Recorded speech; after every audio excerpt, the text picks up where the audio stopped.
Assalamualaikum warahmatullahi wabarakatuh. Di dalam dinamika berpolitik kehidupan manusia ditakdirkan untuk berkuasa, berbagai cara akan dilakukan untuk mendapatkan sebuah kekuasaan. Mulai itu dari cara yang halal dan cara yang tidak halal, sekalipun akan dilakukan oleh sebagian orang untuk mendapatkan kekuasaannya. Perebutan kekuasaan itu bisa kita lihat sendiri dalam kontestasi politik lokal. Namun setelah mendapatkan jabatan, apakah para pejabat dapat melakukan tugasnya dengan amanah?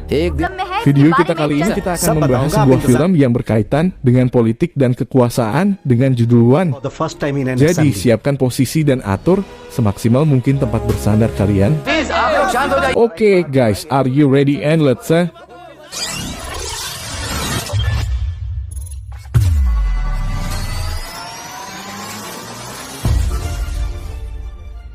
Di sebuah restoran di bagian negara India, seorang pria dengan pekerjaannya dan bermaksud untuk pulang. Setelah dia mengambil upahnya, seorang wanita memanggilnya dan meminta bantuannya untuk mengantarkan pesanan dari seorang pelanggan. Lalu sesampainya di tujuan nih, dia mendapati apartemen si pelanggan sedang dalam keadaan mati listrik. Dan gensetnya tengah diperbaiki. Dengan begitu dia pun segera mengabarkan ke pemesan untuk dia menitipkan makanannya kepada seorang security di sana. Namun sayangnya pelanggan tersebut malah meminta dasapan untuk menggunakan tangga hingga sampai lantai 12. Dan sesampainya di lantai 12 terlihat dasapannya cukup kelelahan dengan keringat membasahi tubuhnya. Bersama dengan listrik yang kembali menyala, dia pun menghampiri kamar si pemesan tersebut. Dan ketika dibuka, seorang pria yang tak lain adalah si pemesan memakinya, bahkan dia memberikan bayarannya dengan melemparkannya ke lantai. Seiring dia mengambil uang tersebut, seketika dia pun terjatuh hingga tak sadarkan diri. Sin pun berindah tepat di dalam basement. Seorang wanita yang bekerja sebagai sical parking tengah membantu pengunjung untuk memarkirkan mobilnya. Dan dia adalah Cina. Kemudian setelah selesai dengan pekerjaannya, sang adik yang bernama Sana menghubunginya dan memberikannya kabar jika ayahnya yang tak lain adalah Dasapan sedang berada di rumah sakit. Dengan begitu dia pun bergegas menuju rumah sakit tersebut. Sesampainya di sana sini mendapat informasi atas apa yang terjadi kepada ayahnya. Dan hal tersebut membuat dirinya langsung membawa Sanal untuk mendatangi kediaman si pemesan tadi. Kemudian sesampainya di sana ia pun meluapkan amarahnya hingga memicu keributan. Dan di tengah keributan itu seorang pria datang lalu meminta Cina untuk segera pergi. Namun tidak membantahnya sehingga membuat pria tersebut bertanya apakah Cina tahu siapa lawan bicaranya. Saat itu dengan tegas tidak berkata akan apa pentingnya identitas dia bagi atau Sina, dan hal itu pun mampu membuat pria tersebut terdiam. Lalu setelah dirinya mengancam si pemesan, tadi Sina bersama dengan Sanal bergegas meninggalkan tempat tersebut dan kembali ke rumah sakit Cina, dan Sanal tidak diperbolehkan masuk karena di sebuah restoran di bagian negara India, seorang pria dengan pekerjaannya dan bermaksud untuk pulang. Setelah dia mengambil upahnya, seorang wanita memanggilnya dan meminta bantuannya untuk mengantarkan pesanan dari seorang pelanggan. Lalu sesampainya di tujuan nih, dia mendapati apartemen si pelanggan sedang dalam keadaan mati listrik. Dan gensetnya tengah diperbaiki. Dengan begitu dia pun segera mengabarkan ke pemesan untuk dia Guys, akibat hal itu Sanal mendapat dorongan dari teman sekampusnya yang bernama Rahannya untuk mengkritik ketua menteri melalui platform Facebook. Awalnya Sanal menolak, namun dengan bujukan dari Rahannya, mereka pun melakukannya. Dengan modal buat akun fake di sebuah warnet dan membuat beberapa kalimat kritikan lalu mempostingnya. Dan singkat ceritanya nih, berita yang ditunggu Sanal pun menjadi sangat viral, bahkan dia mendapat dukungan dari publik. Dan cerita pun berlanjut nih, di sebuah gedung seorang politisi datang untuk menghadiri sebuah rapat. Dan dia adalah Jayanandan. Di sini dia membahas persoalan postingan Sanal di Facebook. Dia meminta kepada para politisi di sana untuk fokus akan hal tersebut, namun seorang wanita bernama Celina mempertanyakan kredibilitas akan hal itu. Gimana itu hanyalah unggahan dari akun palsu. Dengan tegas Jayanandan berkata jika tulisan itu dilakukan oleh manusia, di mana hanya karena akunnya palsu, bukan berarti keluhan pada postingan itu palsu. Dan karena keputusan Jayanandan sudah bulat, dia pun bermaksud untuk menggelar unjuk rasa di mana-mana. Bahkan melakukan pemogokan massal dengan mendorong masyarakat untuk melakukannya. Dengan begitu unjuk rasa pun dilakukan dan menuntut ketua menteri untuk turun dari jabatannya. Gak lama kemudian dalam demo tersebut kerusuhan terjadi.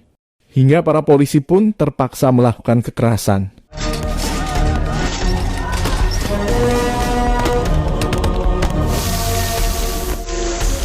Di sisi lain, Kepala Administrasi Syamsuddin mendapat informasi perihal warnet yang digunakan oleh si pengunggah. Dengan begitu, para petugas segera melakukan investigasi untuk menangkap pelakunya.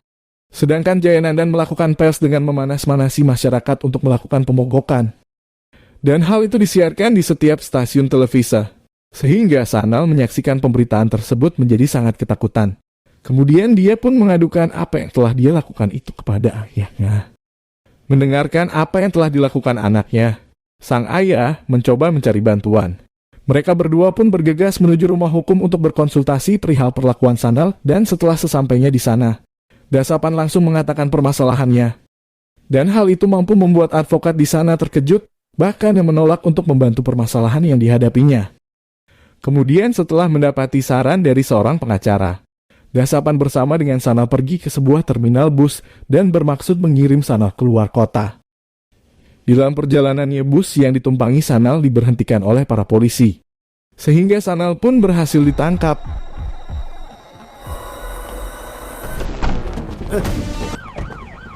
Namun gas atas perintah dari Ketua Menteri Polisi tidak diperbolehkan untuk menahan, dan meminta kepada Sanal untuk datang ke kediaman Ketua Menteri bersama ayahnya di pagi hari nanti. Dan keesokan paginya bersama Dasapan telah tiba di kediaman Ketua Menteri. Dan setelah berada di dalam, salah seorang petugas membawa Sanal seorang diri untuk menemui Ketua Menteri yang sudah menantinya. Dengan rasa khawatir, sang ayah hanya bisa melihat putranya dari kejauhan. Sedangkan Sanal yang sudah berada di dalam dengan tegang dia menunggu kedatangan Pak Menteri. Hingga beberapa saat kemudian Ketua Menteri yang bernama Kadakawa Chandra pun tiba di sana. Dengan wibawa seorang pemimpin, dia duduk tepat di hadapan Sanal.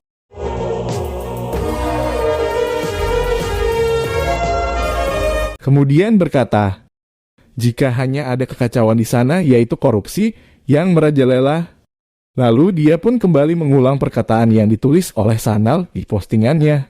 Namun Sanal yang gugup mengatakan jika dia tidak sungguh-sungguh menulisnya. Bahkan dia pun mengakui kesalahannya, guys. Namun dengan cepat Chandra berdiri lalu membawa Sanal di sebuah ruangan yang sudah terdapat banyak wartawan atau media di sana. Dan ternyata Chandra sudah mempersiapkan konferensi pers untuk memberikan statementnya dengan membawa Sanal. Di sana dia mengatakan jika Sanal melakukan itu terkait dengan opname ayahnya. Sehingga pengamanan terkait dengan kedatangannya membuat Sanal kesulitan.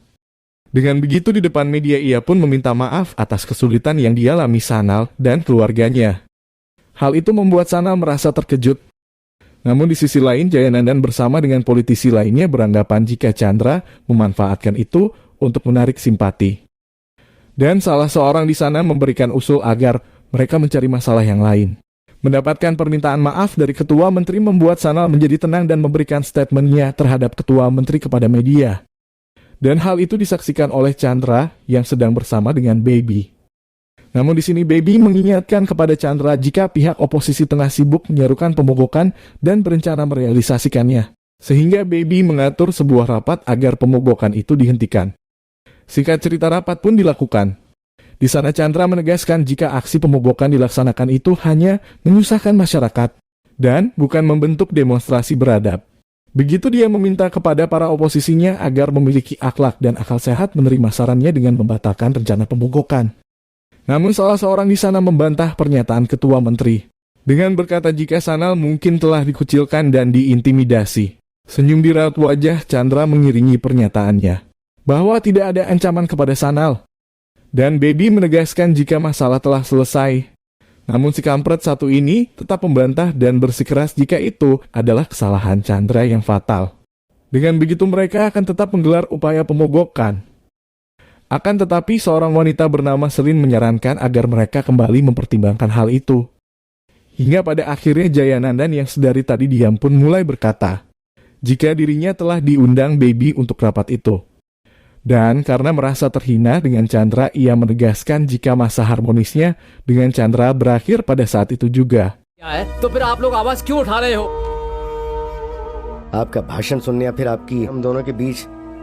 Kemudian Gastia dengan yang lainnya pun pergi meninggalkan rapat tersebut. Lanjut cerita rehannya, dan Sanal mendatangi kantor kementerian untuk bertemu dengan Ketua Menteri. Setelah bertemu dengan Ketua Menteri, Renia pun menjelaskan maksud kedatangannya adalah untuk mengundang Ketua Menteri ke sebuah perayaan yang akan digelar di kampusnya. Namun ia terkejut melihat Sanal juga berada di Sanal. Bahkan ia menegur Sanal atas perlakuannya dan memberikan pernyataan akan dampak perbuatannya bagi masyarakat. Akan tetapi Chandra meminta mereka berdua untuk segera menemuinya di ruang kerjanya.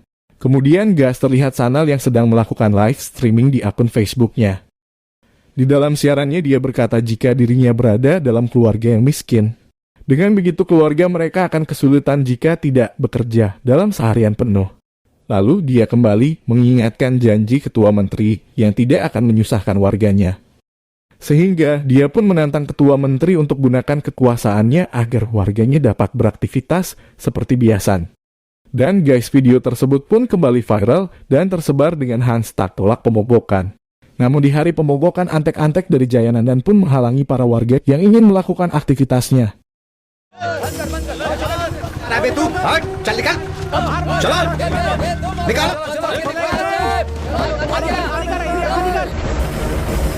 Bahkan mereka menghalangi sebuah bis yang sedang berjalan. Ketika mereka hendak menyerangnya, terdengarlah suara sairin.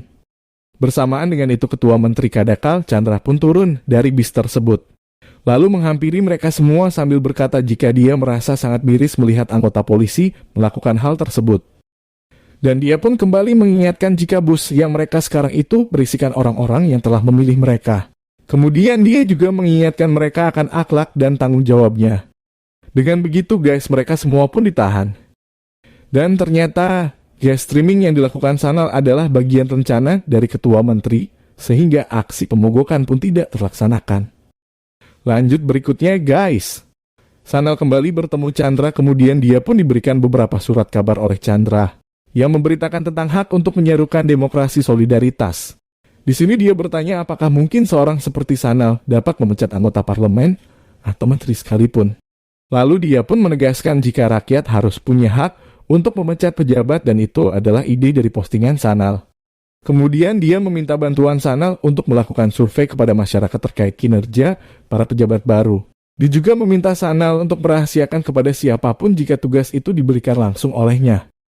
Di sisi lain, seorang menteri bernama Kurakose sedang melakukan pertemuan tertutup oleh seorang pengusaha dan ternyata pengusaha tersebut datang untuk menyuap Kurakose demi kepentingan pribadinya. Namun setelah dirinya menerima uang, mereka pun berdatangan lembaga pemberantas korupsi dan langsung menahannya. Office आया गया हूं मैं वो धन वहां है क्या हाँ सर वही है पैसे रख लीजिए सर सुनो. Sehingga hal tersebut menjadi pemberitaan yang panas. Hingga kembalilah para anggota dewan melakukan rapat. Di sini Baby berkata jika ketua menteri sedang menjalankan program bebas korupsi di mana pemerintahan harus mengambil langkah berani yang memicu penangkapan Kurakose. Namun beberapa dewan menentang keputusan tersebut, bahkan salah satu dari mereka berkata jika mereka tidak bisa mengikuti hukum dan norma begitu saja. Di mana bagi mereka adalah hal terpenting dalam politik itu bertahan hidup. Nggak lama berselang rapat tersebut menjadi ricuh guys. तक का सफर तय किया है तब जाके इस कुर्सी है अगर ऐसी बात कब सिद्दीकी विपक्ष के नेता Sehingga membuat ketua menteri menaikkan suaranya. Lalu dia mengatakan jika banyak dari mereka yang telah mendapat keluhan dari masyarakat. Dan bagaimanapun dia akan tetap memerintahkan penyelidikan gimana jika terbukti salah maka akan pasti ada konsekuensinya. Ketika malam Chandra mendapati sebuah kabar yang ternyata kabar tersebut adalah runtuhnya jalan layang sehingga banyak yang memakan korban. Dan beberapa media memberikan laporan dalam siarannya perihal korupsi dalam pembangunan jembatan tersebut.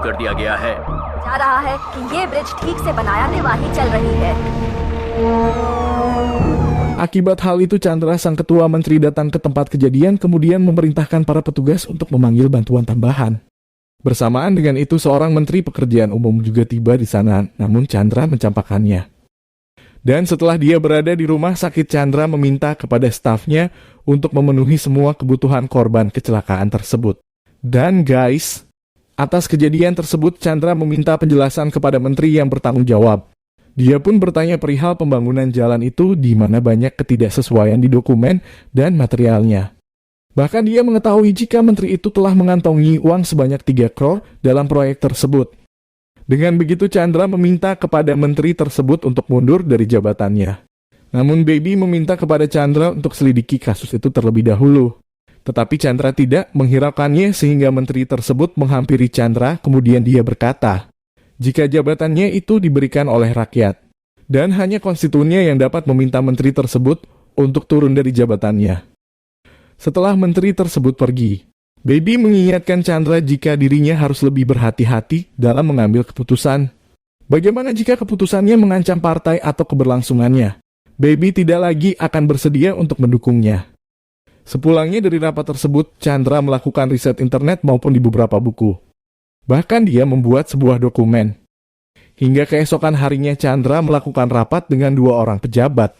Di sini dia menjelaskan akan rencananya tentang RUU Perwakilan Rakyat atau hak melengsarkan. Gimana jika tidak puas dengan kinerja terpilihnya, maka pemilih berhak menarik perwakilannya sebelum masa jabatannya berakhir. Kemudian atas izin dari KPU pemilu akan dapat kembali diadakan. Namun administrasi Syamsuddin mengingatkan Pak Ketua Menteri jika hal itu tidak praktis untuk negaranya. Chandra pun membantahnya di mana dia berkata jika RUU tersebut perlu diloloskan parlemen oleh Ketua DPR. Kemudian akan disetujui oleh Presiden dan itu akan membutuhkan amandemen konstitusi. Lalu Dinas pun berkata tentang realitas dari hal itu. Di saat dia mempresentasikannya, dipastinya itu akan ditolak dan itu bisa memalukannya. Tetapi bagi Chandra hal memalukan telah terjadi di parlemen maupun majelis. Lalu dia pun meminta kedua orang tersebut untuk merahasiakan pembicaraan itu.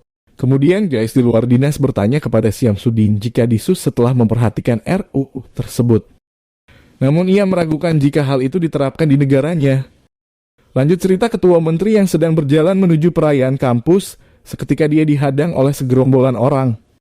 Sehingga terjadinya kemacetan, dan karena Chandra tidak memiliki banyak waktu, ia pun memilih untuk turun dan berjalan kaki. Sehingga hal tersebut membuat para warga merasa kagum dengannya.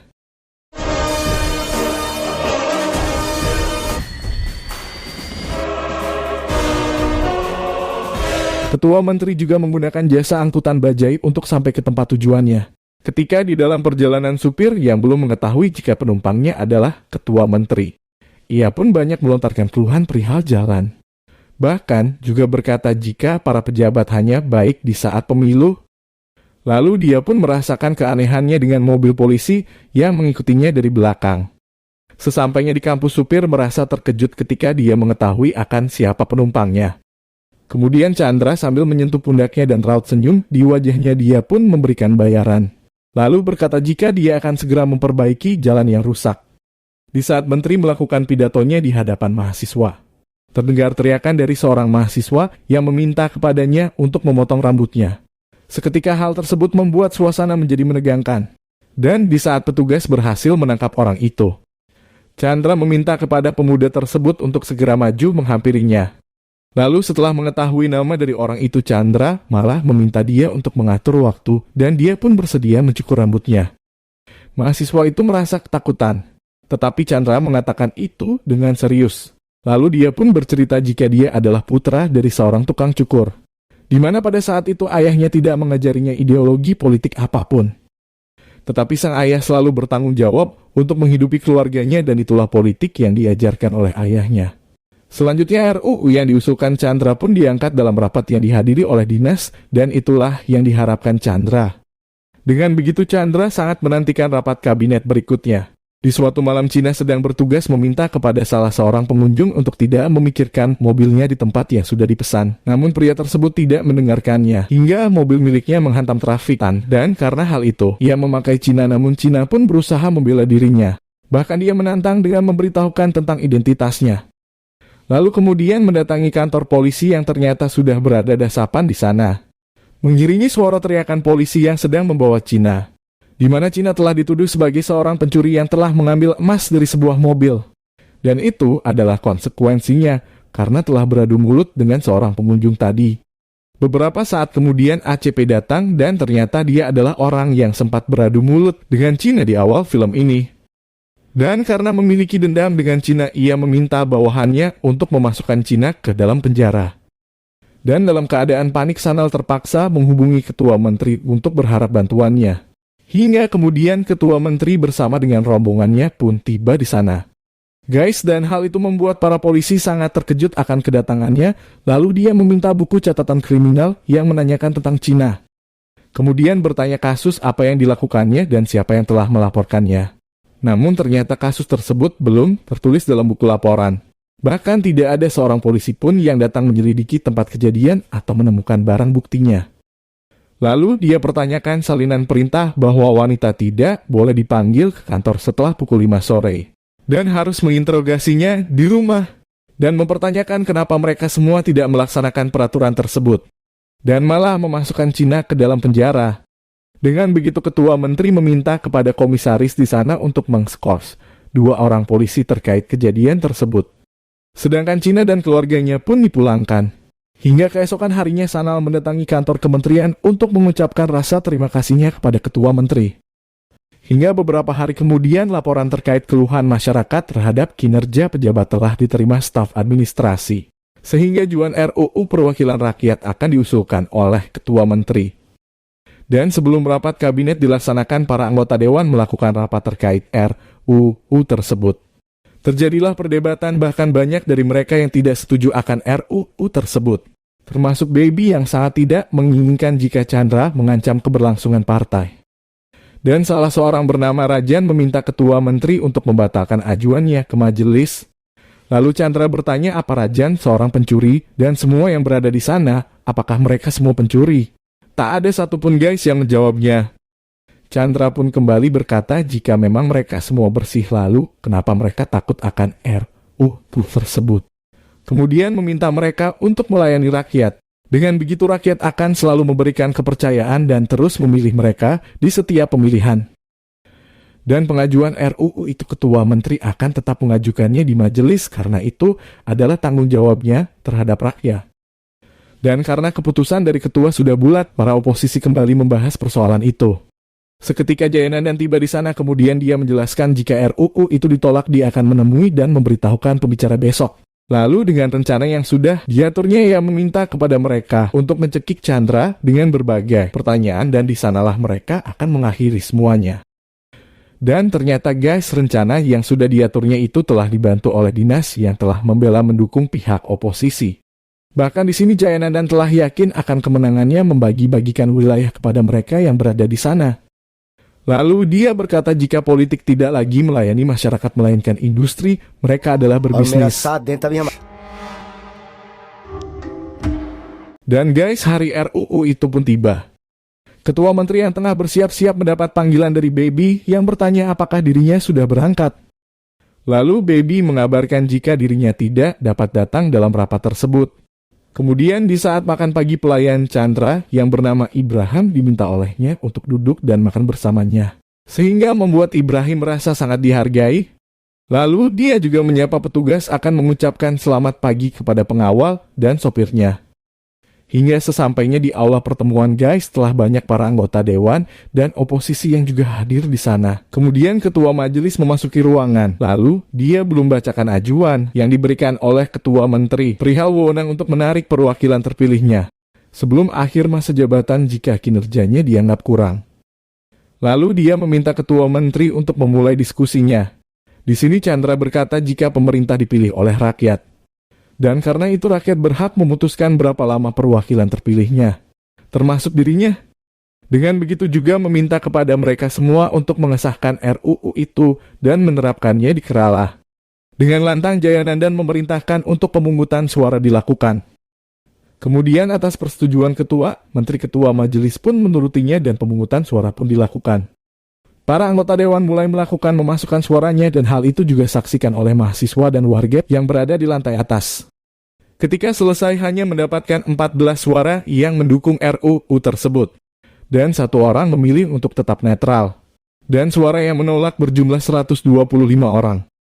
Tentunya hal ini membuat para oposisi menjadi sangat senang. Dan RUU itu pun ditolak, bahkan para anggota dewan berteriak meminta ketua menteri harus turun dari jabatannya. Kemudian guys, Jayanandan menyebutkan ketua menteri jika dirinya mencoba untuk melindungi masa depannya dengan menggambarkan setiap politisi sebagai pencuri dan mengeksploitasinya di antara rakyat. Lalu dia pun menuntut agar segera turun dari jabatannya. Bahkan, bukan hanya Jayanandan, beberapa anggota dewan pun memberikan usul terkait pencopotan jabatannya.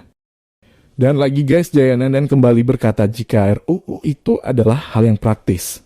Jadi nggak akan mungkin untuk dijalankan. Bahkan itu bisa disalahgunakan secara luas di mana kan ada pemilu di setiap tahunnya. Sehingga membuat kas kosong. Sehingga skenario politik di sana akan berada dalam krisis, lalu dia pun menegaskan atas nama rakyat. Jika ketua menteri telah membuat malu, kemudian ketua menteri langsung berdiri dan menegaskan jika dirinya akan tahu kalau RUU tersebut tidak akan disahkan. Dan dia pun sudah tahu akan hasilnya. Namun satu manusia yang terus membantah ini meyakini jika ketua menteri membuat drama untuk menutupi kekalahan yang memalukan dirinya. Dengan senyum dia melanjutkan perkataannya gimana jika RUU itu menjadi undang-undang? Akan berapa banyak anggota dewan yang saat itu akan tetap menjabat? Kemudian dia pun menunjukkan laporan survei yang dibantu oleh mahasiswa. गया सर्वे college students in लोगों ने ही कि केरला में 140 आप इस सभा का समय Di mana jumlah pejabat yang mendapat dukungan penuh dari konstituennya berjumlah sama dengan suara yang setuju akan hal itu. Dan dari 140 pejabat, 14 orang tersebut telah dipercaya oleh rakyat. Lalu dia kembali menegaskan jika dirinya tidak berniat membuat revolusi, atau membuktikan jika dirinya politik yang bersih. Namun ia meminta kepada anggota dewan yang ada di sana untuk mengingat jika jabatan mereka karena belas kasihan dari orang-orang yang memilihnya. Dan di setiap kali mereka bertindak tidak sesuai hati nurani atau tergoda untuk korupsi, maka pikirkan para pemilih yang terkena tinta di jarinya untuk memberikan suara dan memilih mereka semua. Kemudian guys, Jayananda membantahnya sambil mengatakan saat menjalankan bisnis perundang-undangan. Itu adalah hak konstitusional mereka, dan itu juga harus diterapkan. Dengan begitu menolak RUU secara mayoritas itu dibenarkan. Dengan senyum Chandra menyangkalnya jika suara itu adalah milik rakyat biasa, menunjuk ke arah di mana warga berada. Ia pun menegaskan jika mereka berhak bicara walau di dalam majelis sekalipun. Namun mereka hanya bisa duduk dan menonton tanpa suara selagi wakilnya berkata dan bertindak sesuka hati. Lalu dia pun mengingatkan mereka akan semua fasilitas yang digunakan adalah pemberian dari rakyat. Dengan begitu rakyatlah yang berhak mengatur mereka. Baginya pemerintahan demokratis bukan pemerintah rakyat, tapi pemerintah demi rakyat. Lalu dia menegaskan jika dirinya telah memberikan surat pengunduran dirinya kepada gubernur melalui sekretaris politiknya. Kemudian guys, di akhir diskusi Chandra berkata jika dirinya mundur dari jabatan itu dengan rasa percaya diri, dengan kebahagiaan dan keyakinan bahwa ada kegagalan besar daripada kemenangan terbesar. Dan politik baginya adalah bukan alat untuk membangun kepuasan atau supremasi di atas rakyat, melainkan sarana untuk berdiri bersama dengan rakyat. Dengan begitu dia pun pergi meninggalkan aula tersebut dan mampu membuat suasana menjadi hening. Rasa kagum para rakyat dan rasa bersalah para anggota dewan langkahnya keluar dari aula tersebut. Pemberitaan pun menyiarkan pengunduran diri dari jabatan sebagai ketua menteri hingga beberapa tahun kemudian. Dasapan ditanyakan oleh cucunya perihal hak melengsarkan solidaritas demokrasi. Kemudian dia meminta kepada cucunya untuk mempertanyakan itu kepada pamannya yang selain adalah Sanal. Dan dia menjelaskan jika itu pertama kalinya diajukan di depan majelis oleh ketua menteri dahulu. Dan ternyata hingga saat itu juga Kadekal Chandra masih menjadi ketua menteri terpilih yang memang dipilih rakyat untuk dirinya terus menjabat. Di akhir cerita tepat di pidatonya, ia berkata jika untuk selanjutnya tak akan ada lagi otoritas pemimpin atau menteri selain mengutamakan rakyat. Dan film pun berakhir.